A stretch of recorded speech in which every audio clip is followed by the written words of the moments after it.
guys, my name is Chelsea Adler, and for those of you who are new to my channel, I talk about all things actuaries and insurance. In this new series, I'm sitting down with some of the most incredible and inspiring actuaries, and I'm so excited to get to share with you all of the wisdom and knowledge that they shared with me.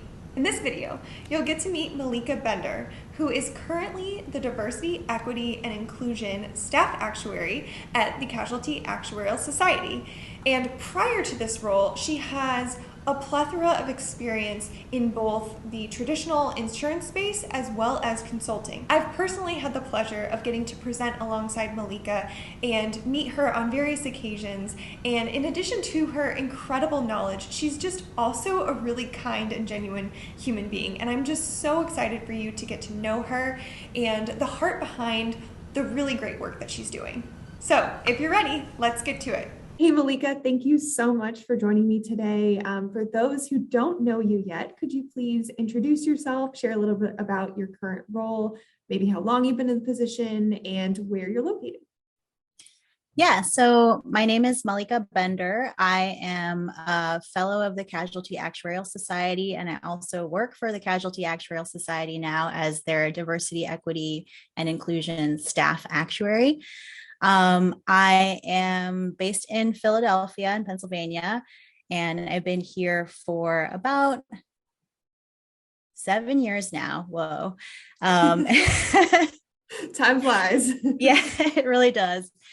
And I have been in this role since June 2020. I started working part-time in this role on a contract basis, and then officially joined the CAS staff in October of last year. So it feels new and old at the same time because it's sort of been evolving ever since I started working here. But I actually really started the precursor to this work as a volunteer for the Casualty Actuarial Society, and then found that this was something that I really wanted to do with my life. So worked with them and started to take on more as a staff person, and it's been really exciting so far. So I know that we have talked in previous conversations, excuse me, about, your passion around DE&I. And so I would just love for you to share a little bit more about your heart behind it and what inspired you to want to pursue this particular role. Yeah, so it's funny when I think back on where did this start for me. I realize it started a lot earlier than even I noticed. When I was doing my first actuarial job, which was at Geico in Washington, D.C., around that time, maybe a couple years after I started, they began doing this mandatory all-staff diversity training, which was a one-day long training session that everyone had to go through. And I went through it myself. But because they were trying to get everyone in the entire company through this training, they started tapping more people outside of the HR department into become facilitators for this session, because they needed to have more people facilitating in order to really achieve their goals. And I happened to be really interested during the session. It just clicked for me when I was, sitting in that one day training. So they noticed that, and I was one of the people that they tapped. So I got to do a week-long train the trainer, and then I would co-facilitate a few of these sessions a year for the next couple of years. And so that was my first, I guess, toe dip into diversity and inclusion work. And then I didn't really think about it for a while after that. But I moved abroad for a few years. I came back and I started working back in the US and going back to CAS conferences, so continuing education conferences. And I happened to go to a continuing ed session on unconscious bias, which was led by the person who was the chair of the diversity committee for the Casualty Actuarial Society at the time, so volunteer. And again, I just was sitting in that session and it clicked, it clicked for me. And I thought, this is so interesting. This is really important. And I didn't know this committee existed. I haven't volunteered for a while because I was living outside of the US. And so this is a chance to get back into volunteering. So I just went and spoke to the presenter and I said, I'm interested in volunteering for this committee if you have space. And I joined pretty much right away after that. And then I think a couple of years later, they were looking for a new committee chair. And I was asked if I was interested, and I thought about it for a while. My first instinct was to say no, to be honest, because I was thinking, I don't really want to be a leader. I've always really shied away from leadership opportunities, which is probably a story for another time. But I didn't think that I wanted to be a leader. But then I thought about it a little more and thought, if there was one thing that I had to care about in this space or in the profession, I feel like this is it. And so I thought, why not? If this is something that's really important to me, and this is something that I would like to sort of hang my hat on. So I took on that leadership role, and it just morphed into something else where we started doing a whole lot more activities around diversity and inclusion. And I started feeling like, as a volunteer, I get to spend 10% of my time on this work, but I want to be thinking about it 90% of my time or 100% of my time. And that just snowballed. I was doing more diversity and inclusion work at my job as well, sort of volunteering on committees internally there. I worked in a consulting firm, so I actually got some opportunities to work on some DEI client projects, not in a volunteer capacity. So because I happened to be at a company where they did that, they, provided that service as well, I put out some feelers and got some opportunities to do that as well. So it just kind of snowballed over time to the point where I said, you know what, this is really what I want to do with my life. And when a few years ago, I started doing more volunteering in Philadelphia, just in a few different nonprofit organizations. And one of the things that I learned about, which really stuck with me, was the wealth gap, the racial wealth gap in the US, which is about a factor of 10 between white and Black and Latino families in the US. And it got me to thinking, one of my career aspirations when I became an actuary was I really just wanted to be rich when I was young. And being an actuary is a great career for somebody who wants to make good money. And I thought, I see this racial wealth gap. And I also see that actuaries are one of the highest paid fields in the, that you can do. And we also have gaps and challenges with diversity. And what if we could change that? Well, what could that do to, contribute to a little bit of a narrowing of that gap? And that's been, just a little kind of drop in the bucket in terms of things that I've learned over the years, but that has made a really big impact in my motivation, that a career is not just a career, it's an opportunity, and it opens a lot of doors, including, having money and financial security. And our career is a huge opportunity for people.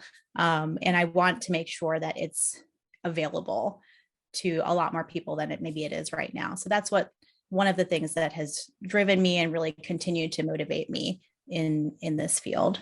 Well, thank you so much for sharing your story. I think that's definitely going to resonate with people and inspire others who may be passionate in similar ways.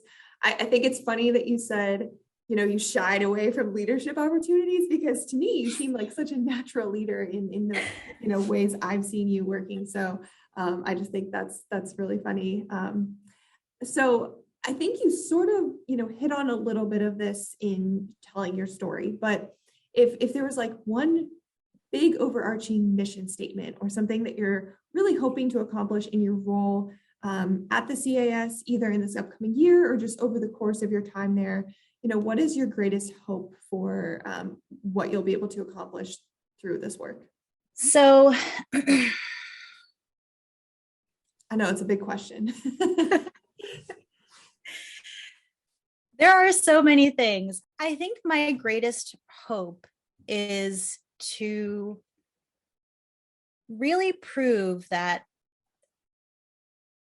if more people and different people knew about our profession as an opportunity, that we would have a much more significant diversity in our profession. And that, even just that little step of becoming aware of what actuaries do and why it's a great career will engage and motivate and inspire students from different backgrounds to join us. I think we're combating, I think, a real lack of awareness about the potential that women and certain minorities have to be amazing actuaries. And I don't doubt the potential is there. But I think that the extent to which just not knowing about opportunities in our profession impacts the diversity of our profession is a lot bigger than what people believe that it is. And so that, I think, is one of my goals for this job. And the other is to get actuaries to start thinking a little bit more broadly about how our work impacts people. I think that having a job that does impact people was one of the things that drew me to the actuarial career. Sure. Seeing how my work, had an impact on everyday people's lives. But sometimes when you get into it and you kind of explore in your career, you can get really into the weeds and forget that what you're doing has an impact on real people. So true. and so that's part of what I think I'm getting to do now with helping to manage and bring forth a lot of research on how actuarial work and societal bias interact and interplay, is getting actuaries to just be open to the idea that, the society around us impacts what we do, and what we do impacts the society around us. They can't be viewed separately or in these little vacuums. And we as actuaries don't have to be afraid of that truth. We are experts, and we can actually lend our expertise to places where we've maybe shied away from before. And so that's what I'm hoping to do with some of this research and education that we're working on, is to just open people's eyes to the fact that actuaries can use our skills to make things better, or to kind of illuminate some of these issues around potential bias, and just recognize that what problems real people are experiencing, and be part of solving those problems, because that's what we do. And I think we all know that at a basic level, but there are a lot of problems out there to solve, and we are really one of the experts that can help with that. So I'm hoping that more and more people realize that as they start to interact with some of the work that I'm doing and that we're doing in the CAS. I know I am personally very excited for some of the publications. Are you able to share kind of some of the things coming down? Yeah, so we have 4 research papers that we've commissioned within the Casualty Actuarial Society. Some of them are funded research, others have been done by volunteers. All of them have been researched and written by actuaries, PNC actuaries, and members of the organization. And they're all focused on potential racial bias in insurance pricing. So the reason that we focused in on that area is, one, because that's where the insurance industry is focusing right now. And we want to show that actuaries, like I've already said, can be the experts that help to solve some of these problems. We also recognize that, looking at racial bias in, let's say, auto insurance pricing, or the potential for bias in auto insurance pricing, is really, you can expand what we learned there to a lot of different types of bias, a lot of different types of business. So we're focusing in on one area, but recognizing that all of that learning that we do can then be applied in a lot of different spaces. And those 4 research papers cover a few different areas of focus. One is really just around terminology. What I've noticed in the insurance industry dialogue on race and insurance is that a lot of different stakeholders are using the same terms and phrases to mean totally different things. So what's happening is we're kind of fighting back and forth about what this really means. And it's making it challenging to define what the problem is that we're trying to solve, because we can't quite agree on whether this phrase means this or this. And so that paper just illuminates some of those inconsistencies and some of those challenges, in hopes that recognizing that we're all speaking a slightly different language can help us come together. We also look at just we're looking at history in one of the papers, and, what are some of the things outside of insurance, the historical practices and policies that have contributed to racial bias in the US in general that could cause concern, or that contribute to, regular people's concern that there might be racial bias in insurance. So that goal of that paper isn't to point fingers at anyone, but really just to say, this, like I already said before, insurance doesn't live in a vacuum. Like, we're part of this broader world, and things are happening outside that could have an impact on us. And it's worth us understanding, especially as actuaries, understanding and expanding our contextual knowledge can help us use and apply our expertise. We also look at other financial services industries, so mostly lending, mortgage lending, personal lending, commercial lending, those industries where they really have started to do a lot of different things to try and address racial bias in their products and practices and services. So looking at some of those solutions to just learn from them, what have they tried? Have they worked? Have they not? What are the different types of approaches that have been taken elsewhere? And is there anything that we can learn in the insurance industry? And then one of the papers also looks at just statistical methods, so more actuary stuff. We're trying to cover a lot of ground in a light touch. And then what I'm looking forward to is, I look at those research papers as just the beginning of the conversation, or initiating a conversation among actuaries and raising our hand as the actuarial profession to say, hey, we are able to participate in this dialogue in the industry, and we're essential to this discussion, and really kicking off more research, that this is only the beginning and there's going to be more, there needs to be more that we do and that we look into. So once those papers are published, I'm really looking forward to phase 2, which is then gathering more ideas for what other research the CAS can do, our members can do, that can continue to contribute to this issue as it evolves. So it's very exciting, and it's a multi-year process. And this last year has been, just the start of it, kind of producing all of those papers.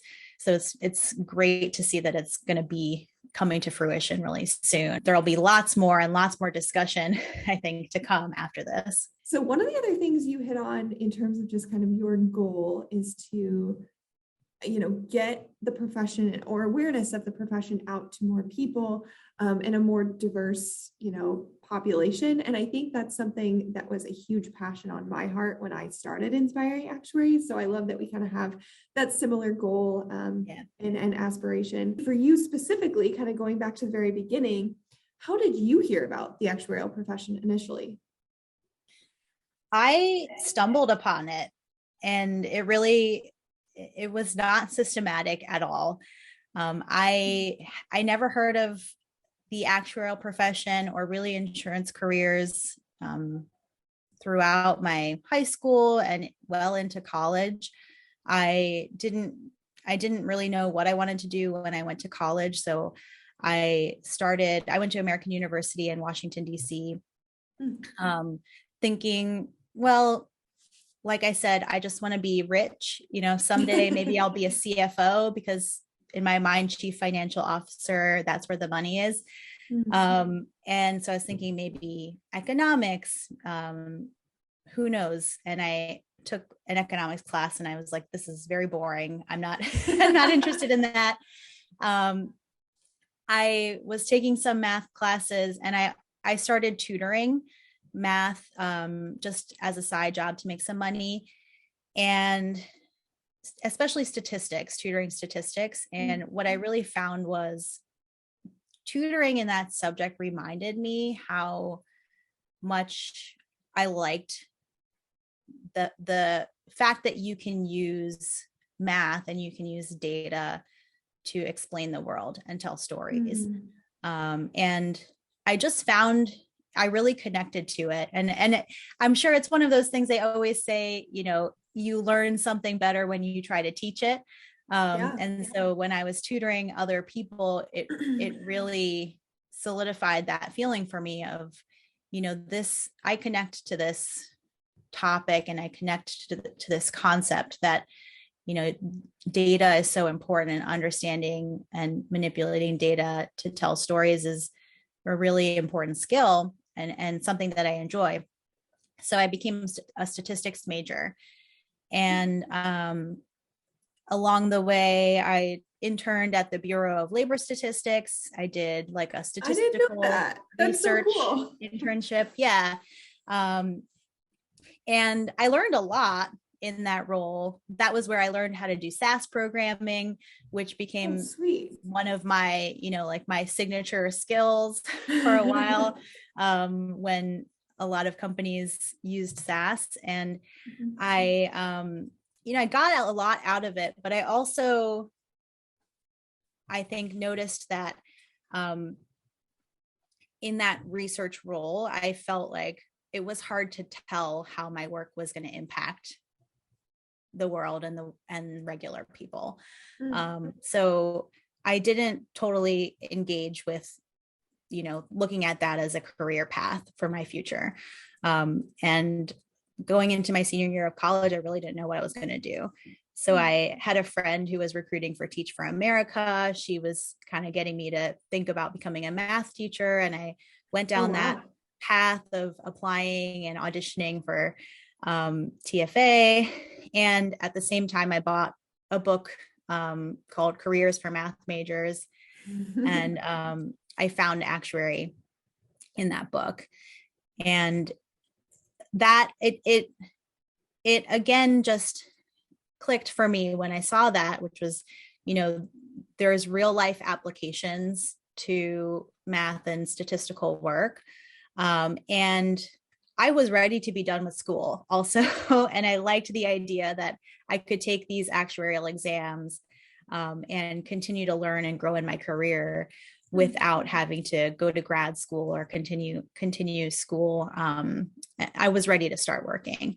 So I took the first actuarial exam my senior year of college and thought, like, if I pass this exam, then I'll apply for some jobs. And I passed the exam, and I, just followed that path, and I decided to go for it. And I think I got lucky, to be honest, that I still didn't know anything about the insurance industry or what actuaries did besides the probably one paragraph that I read in that book. But I was able to get an entry-level job and then the rest is history. I worked in traditional actuarial roles in insurance and consulting for 12 years before taking a short break with the birth of my son and then coming into this role that I'm in now. Thanks for sharing. That's definitely, it's always interesting to hear how people stumble upon the profession, because as we've talked about, it's not all that well known. And I truly, one of the biggest things that I appreciate about this profession is that, the real world applications of math and how it can impact real people's lives. And so it's been really neat to hear how you and others kind of that resonates with them and draws them to the profession. Just one more thing that I'll say is, I look back at that time and realize just how much has changed since I became an actuary, or, this is at least my perception. And in all of my different actuarial roles, I've been involved in hiring interns and entry level and mid-level candidates. And I see how highly qualified people are coming out of college and even in their internships, applying for internships. Comparing that to myself when I was an intern or when I came out of college, I just think I would have never made it now if I had just found out about it the way that I did when I was in college. So that's also part of what drives me in this role is, the stumble upon method might not work as well for people now as it did 10, 15 years ago, because enough people know about the profession that they're really preparing and starting early. And a lot of the challenges we have with diversity are really around that lack of awareness or late awareness of the profession. Right. And so I look at myself as an example of if I had started now at the same place that I started my career, I probably wouldn't be here. And I want to make sure that that isn't a roadblock for people who are considering the profession or who could be amazing actuaries in the future. Well, thanks again for sharing that, Mallika. To just slightly pivot away from actuarial talk briefly, I would love to hear more about, your passions outside of work. And how do you establish, good rhythms or work-life balance for yourself with those priorities and work? I have two things I think that have been over the years big passions for me outside of work, besides my family, which is important. But so singing is one of my passions. I have always been, all through school, I've always been interested in music, and I come from a musical family. So growing up, I played piano. I had a very short stint with the violin. I played the French horn in school. And in high school, my instrument of choice just ended up being voice. And I decided to kind of move away from playing an instrument as much as joining choirs and singing on my own. And I have been in choir off and on throughout my life, including my professional life. So when I graduated from college and I started my first job, I stopped singing in choir because I was taking actuarial exams, and that really took up all of my time. But then when I finished that, I finished my exams and I moved to Australia. So it was an interesting sort of life change, but at the same time, I thought I have all this free time that I'm no longer studying. And what I'd really like to do is get back into singing. So I auditioned for and ended up getting into the Sydney Philharmonia Choir, which is a choir that performs with the Sydney Symphony Orchestra. So one of the awesome things that's so cool, Mallika, I got to do. Yeah. I just stumbled upon it. So I didn't really know what I was getting into, but that's one of my claims to fame is that I performed many times at the Sydney Opera House as part of that choir. And, I had after work rehearsals every week. During concert times it was multiple times a week preparing. And that definitely got hard when, during busy times, I was in reserving. And, there would be times when it was busy season and I was preparing for a concert at the same time. But I actually found that having a hobby outside of work and a passion outside of work allowed me to have a little bit more balance than maybe I would have if I hadn't chosen to dedicate my time to that, because I think it's so easy to give your extra time to work if asked. But when you have to say, no, I have this rehearsal that I have to go to at 7:00. So I can only stay, I can't stay more than 30 minutes late or whatever. People accept that and understand that. And you also create that boundary for yourself. Oh, and I'll tell you my other claim to fame when it comes to singing is I was in high school.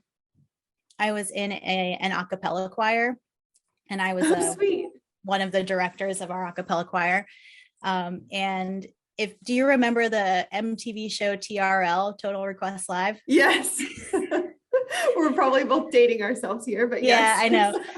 Kids these days don't know about Carson Daly and that show. They had a high school week on TRL. And so one of our alumni from my high school happened to work for the program and invited our school to come for high school week. So we got to be part of the audience, but my a cappella choir also got to sing on TRL. And we sang an a cappella version of Justin Timberlake's Cry Me a River on camera. Wild. Oh my gosh. Do you have a video of this?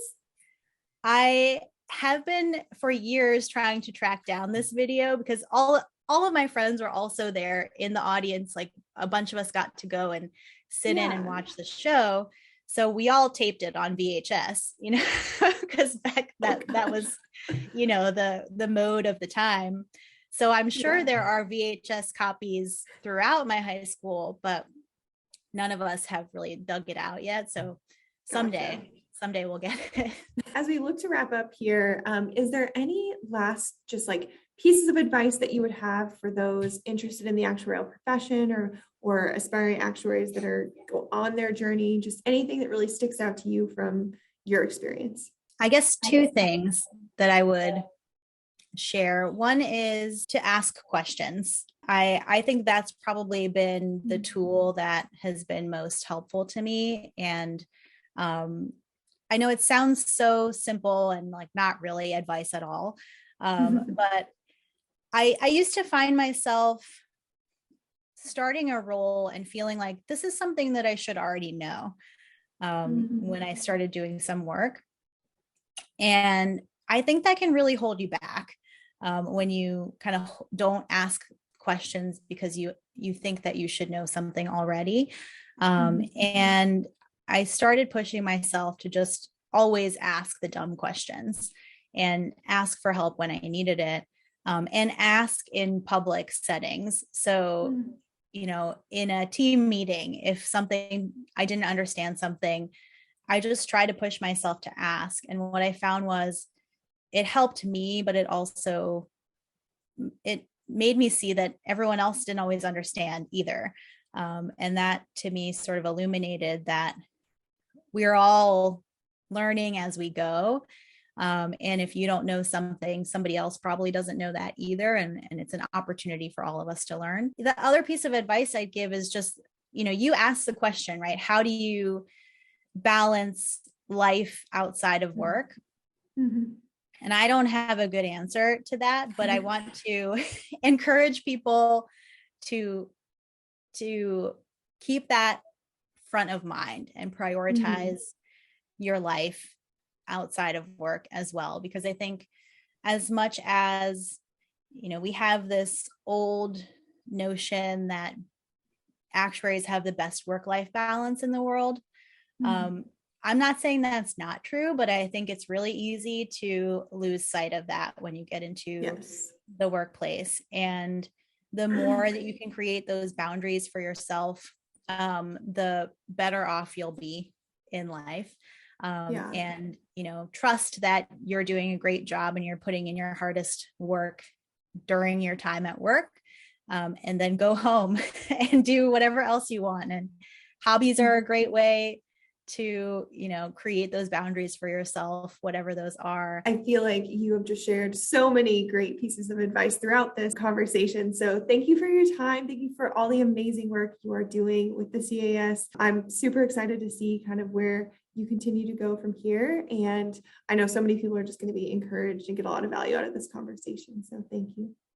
Thanks, Chelsea. And thank you so much for having me. And good luck with all of your inspiring actuaries work. We're following you and just so impressed with everything that you're doing. So really appreciate it. Thank you so much for tuning in. If you liked this video, please make sure to like and comment below so that others are more likely to find and benefit from this information. Also, if you're enjoying this series, make sure to subscribe to my channel so that you're the first to know when new episodes are released. If there are other actuaries or insurance professionals that you'd like to hear from, please let me know.